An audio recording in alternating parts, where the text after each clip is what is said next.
Hello guys, कल का हमारा टॉपिक था गुलेर रियासत। आज हम नूरपुर रियासत के बारे में पढ़ेंगे। इट्स प्राचीन नाम धमेरी। ठीक है, जो नूरपुर है उसका प्राचीन नाम धमेरी था और राजधानी इसकी पठानकोट में थी, जिसको पैठन भी कहा जाता था। यानी कि जो पठानकोट है उसका प्राचीन नाम था पैठन। ठीक है, नूरपुर की पुरानी राजधानी पठानकोट को राजा वासदेव, जो कि अकबर का समकालीन था, राजधानी को नूरपुर में बदला उसने। ठीक है, तो वो कौन सा राजा था जिसने पुरानी राजधानी पठानकोट को नूरपुर में स्थानांतरित किया था? वासदेव ने। और उस समय मुगल जो शासक था वो कौन था? अकबर। ठीक है, नूरपुर और पठानकोट ये दोनों क्षेत्र औदुंबर के नाम से जाने जाते थे।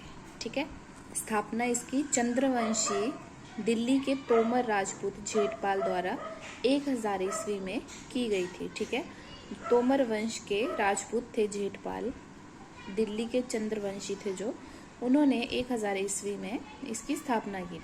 ठीक है, जसपाल, ये अब शासकों के बारे में पढ़ेंगे हम, जो नूरपुर रियासत के शासक हुए हैं और कौन कौन से टाइम पीरियड के बीच में हुए हैं।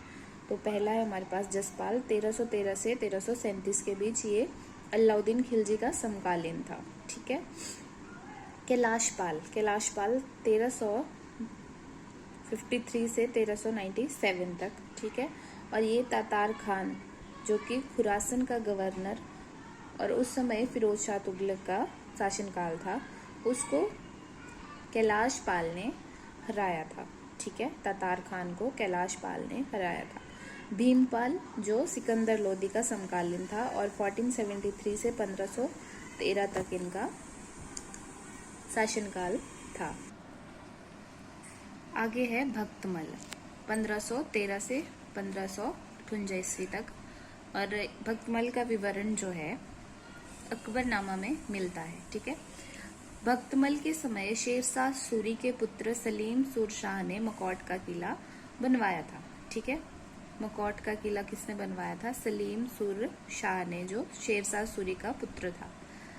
आगे है सिकंदर शाह ने अकबर के शासनकाल में 1557 ईस्वी में भक्तमल के सहयोग से मकौट किले में शरण ली थी। ठीक है, जो सिकंदर शाह था शासक, उसने अकबर के शासनकाल में 1557 में भक्तमल की सहायता से मकौट किले में शरण ली। तो उसकी मदद करने के लिए मुगलों ने 1558 में भक्तमल को कैद करके लाहौर भेज दिया और वहां पे बैरम खान ने उसकी हत्या कर दी थी। आगे है तख्तमल। ठीक है, जो भक्तमल था उसका भाई था तख्तमल और इसका शासनकाल था 58 से 80 तक। तो जब बैरम खान ने भक्तमल को मार दिया लाहौर में, तो फिर तख्तमल को राजा बनाया गया। उसने सबसे पहले जो धमेरी स्थानांतरित करने का विचार था, उसने सबसे पहले अपने माइंड में वो लाया था, लेकिन उससे पहले उसकी मृत्यु हो गई थी। तो जो नूरपुर रियासत है उसकी राजधानी स्थानांतरित नहीं हो पाई थी। ठीक है, लेकिन सबसे पहले विचार तख्तमल के दिमाग में ही आया था। आगे है वासदेव, 1580 से 1613 तक।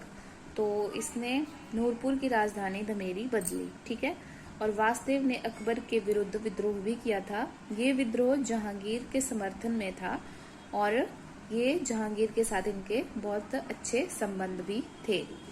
आगे है सूरजमल। तो सूरजमल का शासनकाल था 1613 से 1619 के बीच में, और सूरजमल को वासदेव की मृत्यु के बाद नूरपुर का राजा बनाया। ठीक है, जो कि वासदेव का पुत्र था।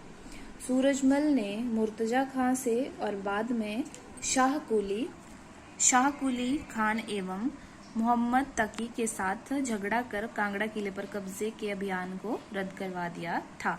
ठीक है, सूरजमल ने मौके का फायदा उठाकर खुद कांगड़ा क्षेत्र पर कब्जा करना शुरू कर दिया था। जहांगीर ने सुंदरदास, राय रैन, विक्रमजीत और सूरजमल के छोटे भाई जगत सिंह को सूरजमल के विरुद्ध विद्रोह को दबाने भेजा और सूरजमल चंबा भाग गए। ठीक है, जहांगीर ने ये 3 लोगों को भेजा कि सूरजमल के जो विद्रोह कर रहे हैं वो उसको दबाने के लिए, लेकिन सूरजमल नहीं माना और जब उनका सामना नहीं कर पाए तो वो चंबा भाग गए। और सूरजमल को 1619 में उसके भाई माधो सिंह के हाथ पकड़कर मृत्युदंड दे दिया गया। ठीक है, उसके भाई ने उसको पकड़वा दिया और उसको मरवा दिया था। तो जगत सिंह को नूरपुर का राजा बनाया गया फिर उसके बाद। ठीक है, सूरजमल का छोटा भाई जगत सिंह था। फिर जब वो जगत सिंह राजा बन गया तो उसका शासनकाल हुआ 1619 से 1649 तक। और जगत सिंह के समय जहांगीर 1622 में अपनी पत्नी नूरजहां के साथ दमेरी आया था। ठीक है, और जो नूरपुर का नाम रखा गया है वो नूरजहां के नाम से ही रखा गया है और नूरजहां को वो अपनी बेटी मानता था। ठीक है, आगे है राजरूप सिंह। 1644 से 1661 के बाद मंधाता नूरपुर के राजा बने। ठीक है, इनके शासनकाल में बाहू सिंह को, जो राजरूप सिंह का भाई था, 1686 में भूप सिंह ने इस्लाम कबूल कर मुरीद खान के नाम से प्रसिद्ध हुआ। ठीक है, जो राजरूप सिंह का भाई था बाहू सिंह, उसने 1686 में भूप सिंह ने इस्लाम को कबूल कर लिया था और भूप सिंह से वो मुरीद खान के नाम से प्रसिद्ध हो गया था। ठीक है, भूप सिंह उसका नाम नहीं रहा था, उसने इस्लाम धर्म को कबूल कर लिया था। और 1781 में सिखों ने नूरपुर पर कब्जा किया। ठीक है, फिर लास्ट में आते हैं पृथ्वी सिंह। 1735 से 1789 के समय घमंडचंद जस्सा सिंह रामगढ़िया ने नूरपुर क्षेत्र पर कब्जा बना लिया था और 1785 में नूरपुर लखनपुर के पास स्थानांतरित हो गए, जो 1846 तक वहीं रही। ठीक है, आगे आता है बीर सिंह। 1789 से 1846 तक नूरपुर राज्य पर शासन करने वाला अंतिम राजा था बीर सिंह। और बीर सिंह ने 1826 में महाराजा रंजीत सिंह के विरुद्ध विद्रोह किया था। और उनको पकड़कर रंजीत सिंह ने 7 वर्षों तक अमृतसर में कैद कर लिया था, गोविंदगढ़ किले में, जिसे चंबा के राजा चरहट ने 85,000 रुपए देकर छुड़वाया था, क्योंकि वीर सिंह उनका जीजा था। ठीक है, तो जो वीर सिंह था उसको महाराजा रंजीत सिंह ने बंदी बना लिया था अपने पास, क्योंकि वीर सिंह रंजीत सिंह के खिलाफ विद्रोह कर रहे थे 1826 में। ठीक है, और उनको पकड़कर रंजीत सिंह ने अमृतसर के गोविंदगढ़ किले में बंदी बना लिया था, जिसे चंबा के राजा ने, जो चंबा का राजा था चरहट सिंह, उन्होंने 85,000 रुपीज देकर छुड़वाया था, क्योंकि जो वीर सिंह थे नूरपुर के अंतिम शासक, वो चरहट सिंह के जीजा थे। ठीक है, 1846 में अंग्रेजों का नूरपुर पर कब्जा हो गया। ये जो 1846 वाली डेट है ये आपको याद रखना, क्योंकि कांगड़ा का, गुलेर का और आगे अब नूरपुर का, ये सारी रियासतें हैं, इनका 1846 में ही अंग्रेजों का इन पर ज्यादा प्रभाव देखने को मिलता है।